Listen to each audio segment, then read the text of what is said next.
yakni al-mahabbah atau al-hubbu, cinta. Cinta yaitu cinta ma'adzulli, yang disertai dengan perendahan diri kepada Allah Jalla wa'ala. Tapi dalam kitab ini tidak disebutkan tentang masalah al-hubbu, yaitu cinta.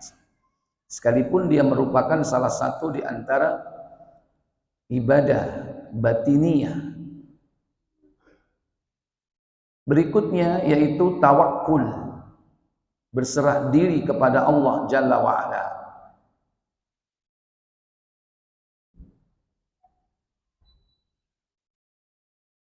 Tawakkul, berserah diri. Ini sudah atau belum?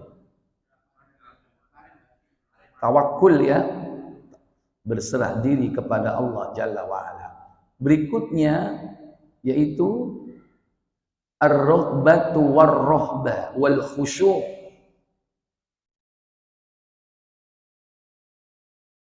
Apa ini? Harap cemas. Harap dan cemas, wal khusyu', serta khusyuk.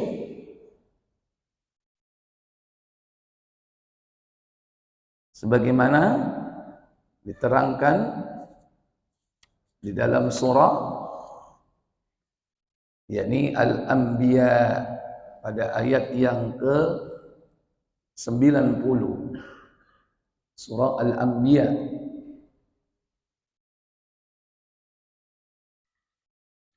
ayat ke-90. Kata Allah, fastajabna lahu wa wahabna lahu Yahya wa aslahna lahu zawjah innahum kanu yusari'una fil khairati wa yad'unana raghaban wa rahaban wa kanu lana khashi'in. Apa kata Allah? Maka kami kabulkan doanya dan kami anugerahkan kepadanya Yahya, dan kami jadikan istrinya dapat menyambung. Sungguh mereka selalu bersegera dalam mengerjakan kebaikan, dan mereka berdoa kepada kami dengan penuh harap dan cemas, dan mereka orang-orang yang khusyuk kepada kami.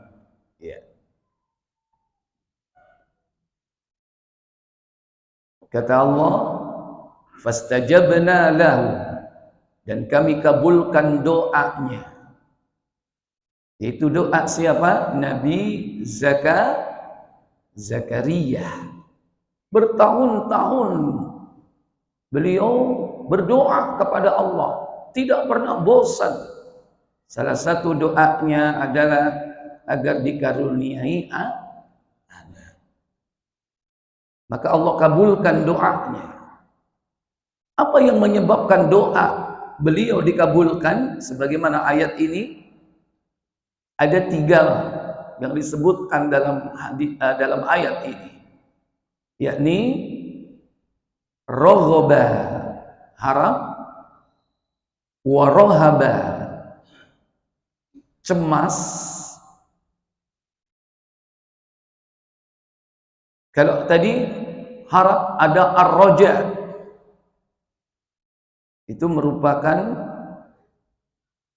amalan batiniyah, hati. Lebih merupakan mindset. Kalau sudah raghaba wa rahaba, harap dan cemas, ini sudah membentuk attitude, sikap. Nanti sikap ini akan membentuk karakter. Harap cemas. Jadi terrefleksi dari hatinya, terrefleksi dalam hidupnya. Senantiasa peka di dalam segala situasi, sekecil apapun. Hubungan koneksitas orang ini dengan Allah dekat. Karena kepekaannya itu. Inilah sifat yang diterangkan dalam Al-Quran tentang Nabi yang bernama Zakaria. Wa aslahna lahu zawjah, sehingga harapan untuk memperoleh anak itu menemui titik terang karena Allah Jalla wa'ala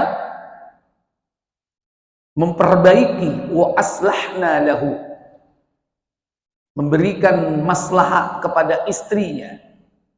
Secara logika mungkin orang yang sudah tua, menopause, bisa melahirkan atau tidak? Tidak bisa. Tapi bagi Allah mudah. Sekalipun menopause. Kalau menopause itu berarti aktivitas ovulasi berhenti atau masih aktif. Ovulasi itu pelepasan telur dari indung telur. Berhenti atau masih aktif? Berhenti, tidak terjadi proses ovulasi. Dari indung telur dia keluar melalui saluran tuba falopi masuk ke rahim. Nah itu, bu cari dokter ngono, aku karo.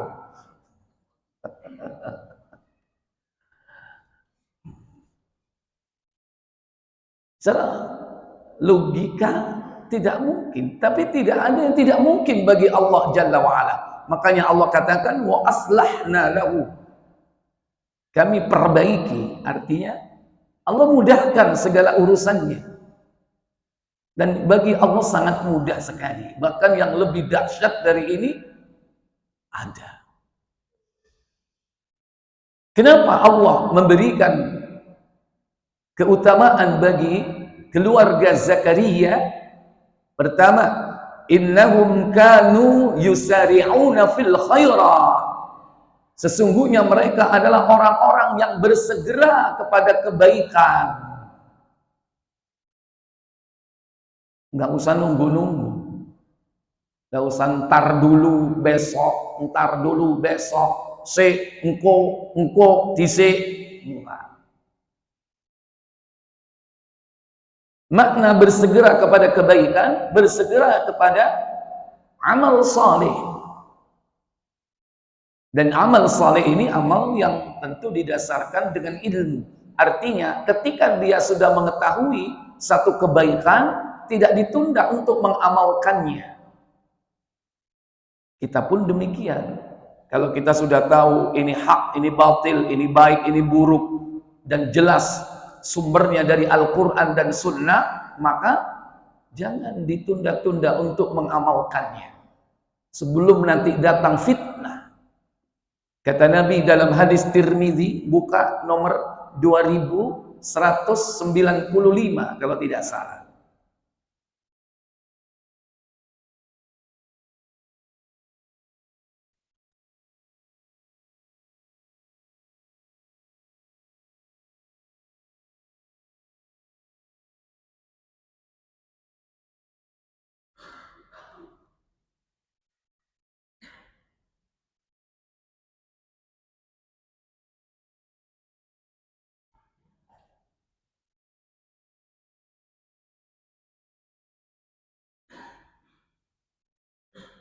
Silakan.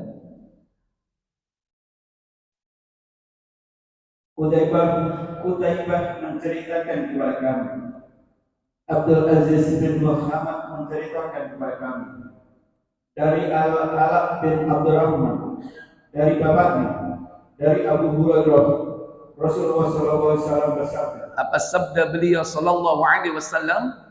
Bersegeralah melakukan amal saleh sebelum terjadi fitnah, seperti sebagian malam yang gelap gulita. Badiru bil a'mal, bersegeralah kalian melakukan amal saleh. Fitanan, sebelum datang fitnah. Fitnah jamak dari fitnah, fitan. Fitanan, sebelum terjadi fitnah. Fitnah, apa makna fitnah? Apa fitnah artinya?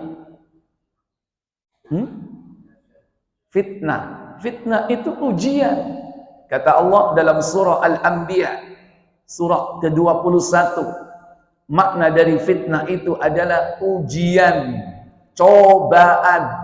Ayat 35, Kata Allah, kullu nafsin dha'iqatul maut wa nabluukum bisyarri wal khairi fitnah wa ilaina turja'un.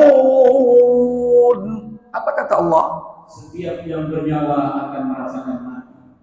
Kami akan menguji kamu dengan keburukan dan kebaikan sebagai cobaan, dan kamu akan dikembalikan hanya kepada kami. Iya, makna dari fitnah adalah apa? Cobaan yang sebenar-benarnya. Kullu nafsin dha'iqatul maut. Setiap yang bernyawa pasti akan merasakan kematian. Wa nabluukum, dan kami akan menguji kalian bisyarri wal khair, dengan keburukan dan kebaikan, fitnah, sebagai suatu cobaan yang sebenar-benarnya. Wa ilaina turja'un, dan hanya kepada kamilah kalian akan dikembalikan.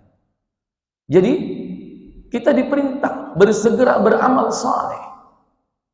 Fitanan, sebelum datang fitnah. Makanya Nabi di sini mengatakan badiru bil a'mal fitanan, sebelum terjadi fitnah. Yang disifati fitnah itu seperti apa? Kakito illailil muzlim, bagaikan potongan-potongan malam yang gelap gulita. Artinya ujian itu tidak pernah berhenti selama manusia hidup di dunia. Dia datang bertubi-tubi. Setelah usai dari satu ujian, masuk ujian kedua, ketiga, keempat, dan seterusnya. Kalau kita tidak segera beramal, maka apa yang terjadi? Orang akan mudah untuk berubah. Bahkan bisa jadi puncaknya menjadi murtad. Dua ilmu kak tiamalno. Ilmunya bisa jadi justru jadi bumerang bagi dirinya.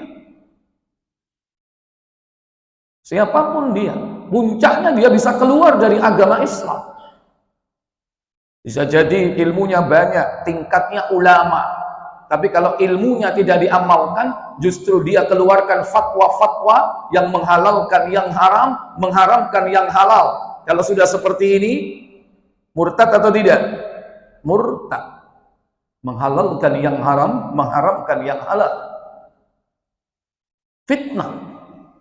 Maka digambarkan oleh Nabi. Apa kata beliau? Lanjut. Pada pagi hari. Pada pagi hari seseorang beriman, namun di sore harinya kafir. Sebaliknya. Sebaliknya di waktu sore ia beriman, dan di pagi harinya ia kafir. Yusbihur rajul mu'min wa yumsiya kafir. Di pagi hari dia beriman, di sore hari dia kafir. Begitu cepatnya. Pagi, sore. Ini waktu yang tidak lama. Sekalipun dalam realita hidup mungkin ada selang waktu sekian tahun, tapi setahun, 2 tahun, 10 tahun itu bukan waktu yang panjang dibandingkan dengan kehidupan akhirat. Di padang mahsyar sehari 50.000 tahun, di surga sehari 1000 tahun. Manusia hidup di dunia 60-70, tidak sampai 1,5 jam kalau diukur dengan tahun akhirat. Hanya 1,5 jam saja. Makanya di pagi dia beriman, di sore dia kafir. Sebaliknya, wa yumsiya mu'min wa yusbihu kafir. Di sore hari dia beriman, di pagi hari dia kafir. Kenapa demikian? Kenapa?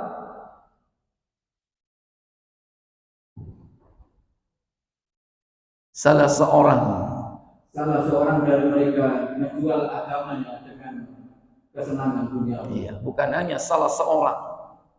Bisa salah 2, salah 3, salah 4. Bukan hanya salah 1, salah banyak. Yabi'u ahadukum dinakum bi aradin minad dunya. Salah seorang di antara kalian nanti ada yang menjual agamanya dengan harga yang murah. Ini sebab kenapa tidak segera beramal setelah berilmu. Makanya nek wis ngaji, nek wis ngerti, segera amalkan. Jangan nunggu engko ae. Engko ae Ustaz nek mari haji. Sampai saiki ya kurang budal-budal. Engko ae nek wis mari umroh. Engko ae nek wis pensiun. Durung pensiun, dut.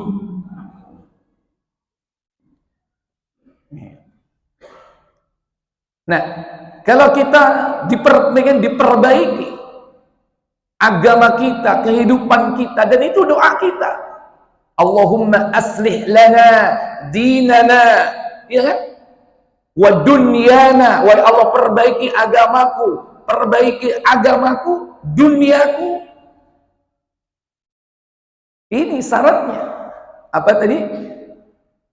Apa yang dilakukan oleh Nabiullah Zakaria? Yusari'una fil khairat, bersegera kepada kebaikan, bersegera kepada amal saleh.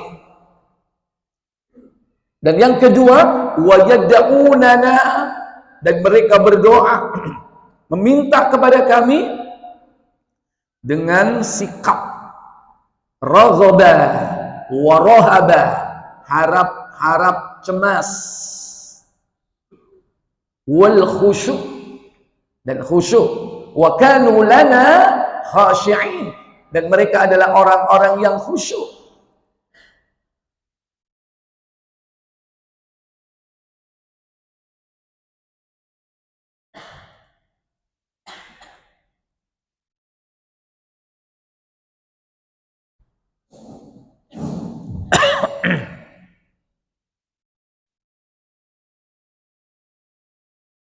Surat Al-Anbiya ayat 90.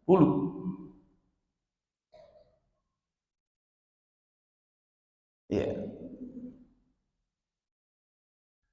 Wa yad'unana raghaban wa rahaba, dan dia berdoa kepada kami dengan harap-harap cemas. Wa kanu lana khashi'in, dan mereka adalah orang-orang yang khusyuk kepada kami.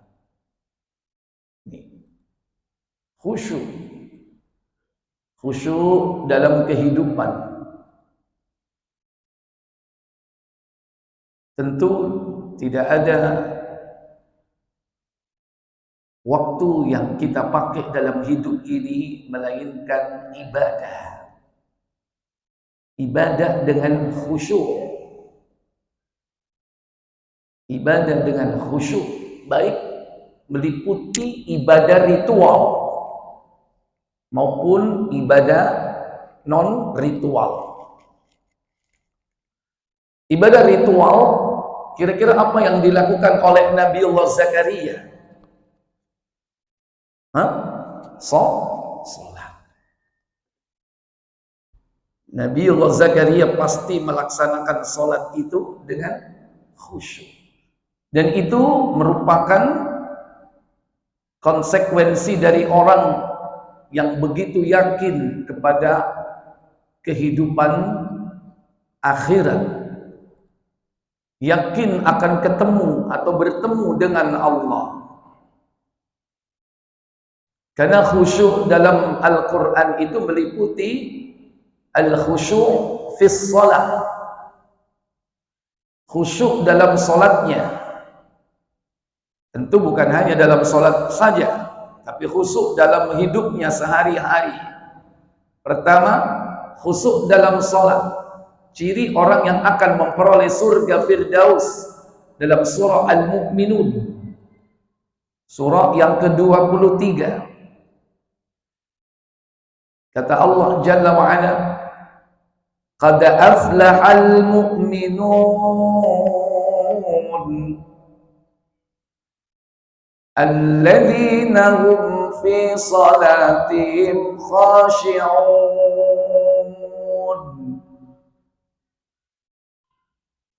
Apa kata Allah Jalla wa'ala? Sungguh beruntung orang-orang yang beriman. Siapa mereka? Yaitu orang yang khusyuk dalam sholatnya. Iya. Qad aflahal mu'minun. Sungguh beruntung orang-orang yang mukmin. Siapa mereka? Alladzina hum fi salatihim khashi'un. Orang-orang yang khusyuk dalam salatnya.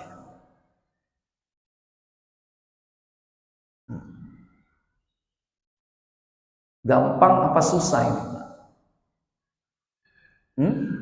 Khusyuk itu gampang apa susah? Pengalaman. Dan memang Allah sendiri yang menyebutkan seperti itu. Di dalam Al-Quran, surah Al-Baqarah, surat kedua. Khusyuk itu berat. Kecuali bagi orang-orang yang yakin akan bertemu dengan Allah. Pada ayat 45, wasta'inu bis-sabri was-salah wa inna lakabiratun illa 'alal khashi'in. Apa kata Allah Jalla wa Ala? Dan mohonlah pertolongan kepada Allah dengan sabar dan sholat. Dan sholat itu sungguh berat kecuali bagi orang-orang yang khusyuk. Iya, sholat berat kata Allah. Sementara kita dianjurkan minta pertolongan itu dengan sholat. Di samping minta pertolongan dengan apa? Sabar. Karena dua-duanya merupakan cahaya. Kata Nabi dalam sebuah hadis, as-salatu nurun. Salat itu adalah cahaya. Adapun sabar, was-sabru dhiya'un. Dan sabar itu adalah sinar penerang. Apa bedanya cahaya? Kalau nur cahaya memiliki sifat sejuk. Bagai cahaya bulan, nurul qamar, sejuk. Beda dengan ad-diya, dia sinar, dia usyams, sinar matahari. Sama cahayanya, tapi kalau dia memiliki sifat panas, makanya sabar itu panas. Alias ngempek. Beda dengan cahaya rembulan sejuk. Itulah salat. As-salatu nurun. Nah, dua-duanya dianjurkan dijadikan sarana untuk minta pertolongan kepada Allah. Wasta'inu, minta tolonglah kalian kepada Allah melalui perantara sabar dan salat. Melalui perantara sifat yang baik, yakni as-sabru was-salah, melalui amal soleh. Wa innaha lakabiratun, tapi itu sungguh berat. Illa 'alal khashi'in, kecuali bagi orang-orang yang khusyuk. Siapa mereka? Alladzina yadhunnuna annahum mulaqu rabbihim wa annahum ilaihi raji'un. Apa kata Allah Jalla wa Ala?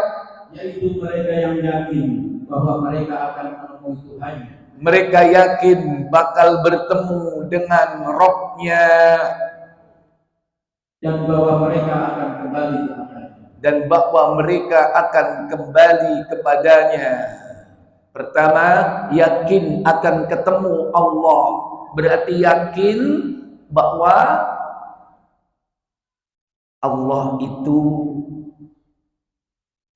berperan dalam seluruh hidupnya.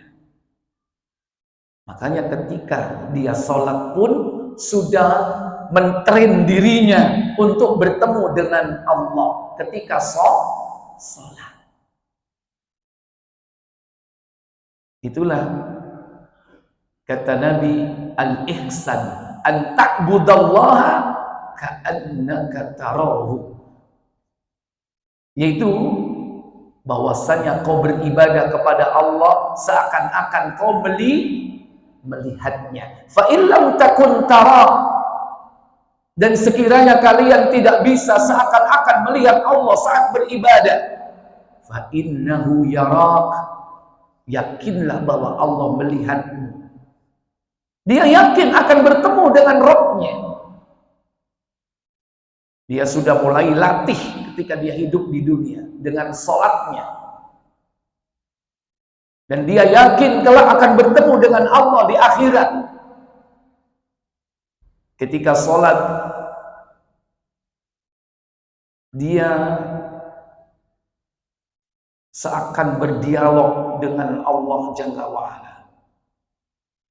Setiap ucapan kalimat dalam Al-Fatihahnya dijawab oleh Allah, sebagaimana dalam hadis qudsi bahwasannya setiap hamba mengucapkan alhamdulillahi rabbil alamin, dijawab oleh Allah, hamidani abdi, hambaku memujiku. Ar-Rahmanir Rahim, dijawab oleh Allah, asna alayya abdi, hambaku menyanjungku. Maliki yaumiddin, dijawab oleh Allah, majjadani abdi, hambaku mengagungkanku. Iyyaka na'budu wa iyyaka nasta'in, hanya kepada Engkau kami mengabdi dan hanya kepada Engkau kami meminta pertolongan. Kata Allah, hadza baini wa baina abdi, inilah antara aku dan hambaku. Wali abdi ma sa'al, dan bagi hambaku apa yang dia minta. Dialog antara hamba dengan Allah ketika dia membaca surah Al-Fatihah, interaksi. Makanya orang yang sampai kepada tingkat khusyuk, dia menikmati sholatnya karena dia menghadap kepada orang yang dicintainya. Ada takut, ada roja, ada hubun, cinta. Bapak kalau ngobrol sama orang yang dicintai, seneng apa enggak, Pak? Halo?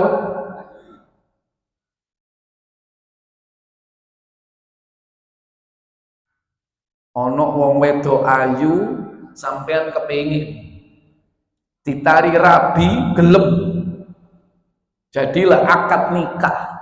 Malam pertama ngobrol kepingin suwe apa dilu? Oh iya, ngobrolnya dilu.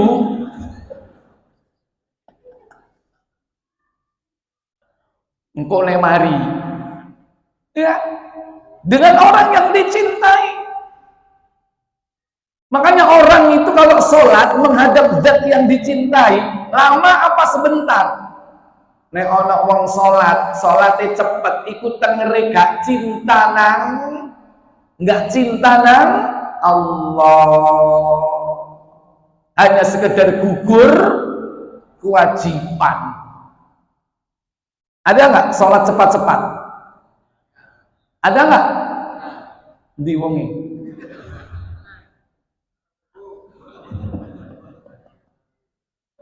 Kabeh tahu. Ya. Nek tahajud suwe, ya kan? Alhamdulillah itu latihannya. Tapi delok sholat asar, maghrib kurang 15 menit, cepet nggak? Halo? Ngebut nggak? Nah, senengannya mepet-mepet. Maka kita harus mengkondisikan diri untuk khusyuk. Makanya kenapa masjid itu dikondisikan supaya khusyuk, ya kan? Gak gerak, tenang, wangi, supaya khusyuk. Dan kita sendiri mengkondisikan diri untuk khusyuk. Jangan disibukkan dengan urusan-urusan dunia yang pelik, yang tidak ada habis-habisnya. Orang disibukkan dengan dunia itu sebab apa akibat? Halo? Akibat tidak meluangkan waktunya untuk ibadah. Akhirnya diuji oleh Allah dengan sibuk kepada dunia. Kalau sudah sibuk dengan dunia, sholatnya khusyuk atau tidak? Susah khusyuknya. Jadi harus banyak dipersiapkan. Hati dipersiapkan, kondisi lingkungan dipersiapkan, suasana dalam jiwa, otak kita juga disiapkan untuk mencapai khusyuk. Termasuk jangan lupa memahami apa yang kita baca dalam sholat. Khusyuk itu bukan konsentrasi di satu titik, enggak. Khusyuk itu bukan seperti meditasi. Kalau meditasi kan bisa jadi masuk ke dunia lain nanti. Dunia apa? Astral. Khusyuk bukan seperti semedi. Kalau semedi itu memejamkan mata atau melek? Memejamkan mata. Makanya justru sholat itu makruh memejamkan mata. Nggak boleh memejamkan mata, harus lihat, Pak. Jadi ono wong sak kelebatan itu ya ketok. Ono kelabang merambat ketok nggak nang ngarep? Ketok. Bukan merem. Nek merem makruh kata para ulama. Kenapa? Engko nek mike mati sampean gak krungu takbire wong. Takbire imam. Cek suwene rek imame sujud iki. Sampean nang mburi salate mbek merem. Nang mburi dhewean pisan ya. Salat buyar sampean gak ero begitu melek lho kok wis ilang kabeh. Kan aja merem, nek merem boleh turu sampean. Khusyuk itu tidak seperti semedi. Lihat. Tapi khusyuk itu memahami bacaan yang kita ucapkan. Mulai dari takbir sampai salam, faham. Rabbighfirli warhamni wajburni warfa'ni warzuqni wahdini wa'afini wa'fu'anni. Kon ngomong apa, Mang? Mbo, sing penting iku tak apalno biyen teko mbakku biyen. Gak ngerti apa yang diminta. Gak akan bisa khusyuk. Inilah beberapa pengkondisian agar kita khusyuk di dalam sholat. Demikian pula khusyuk itu bukan hanya di dalam sholat, tapi khusyuk itu juga di luar sholat. Dalam surah Al-Isra surat 17 ayat 109, khusyuk dalam sholat itu ibadah ritual, tapi di luar ibadah ritual kita juga dianjurkan untuk khusyuk. Kata Allah Tabaraka wa Ta'ala dalam surah Al-Isra, yaitu ada ayat 108, 109,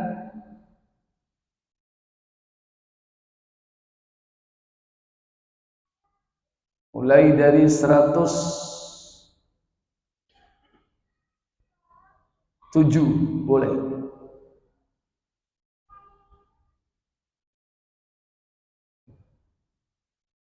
Allah Jalla wa'ala berfirman dalam ayat tersebut, Qul aminu bihi aw la tu'minu innal ladzina utul ilma min qabli idza yutla alaihim idza yutla alaihim yakhruna lil azqani sujada. Apa kata Allah Jalla wa Ala? Katakanlah Muhammad, berimanlah kamu kepadanya Al-Quran, atau tidak usah beriman sama saja bagi Allah. Ayat 107, mulai 107. Iya benar ya. Terus, sesungguhnya orang yang telah diberi pengetahuan sebelumnya, apabila Al-Quran dibacakan kepada mereka, mereka menyungkurkan wajah bersujud.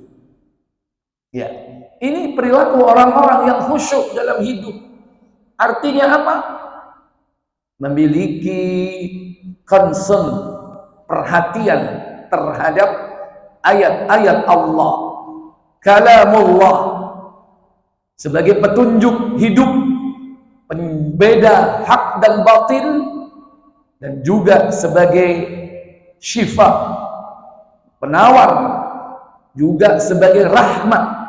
Itulah Al-Quran. Jika dibacakan kepada mereka, mereka tersungkur. Kenapa? Wa yaquluna subhana rabbina in kana wa'du rabbina lamaf'ula. Dan mereka berkata, Maha Suci Rabb kami, sungguh janji Rabb kami pasti dipenuhi. Wa yakhruna lil adqani yabkuna wa yaziduhum khusyu'a. Apa katanya? Dan mereka menyungkurkan wajah sambil menangis, dan mereka bertambah khusyuk. Iya, mereka menyungkur wajahnya, ditempelkan dengan tanah, tersungkur, dan mereka bertambah apa? Bertambah khusyuk dalam hidupnya. Jadi ini beberapa kaitannya dengan khusyuk.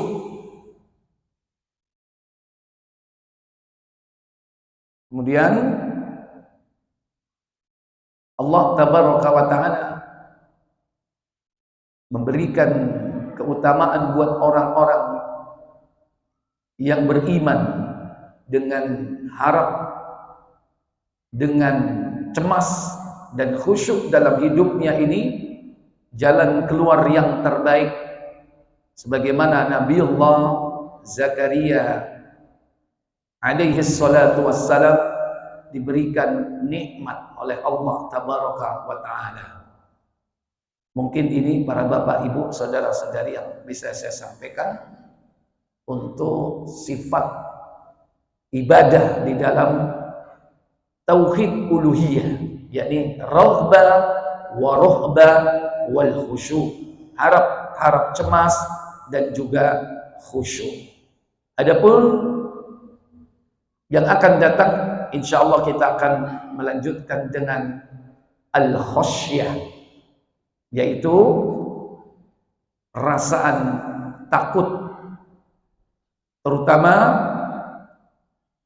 berkaitan dengan takut yang terrefleksi dalam sikap dan perbuatan.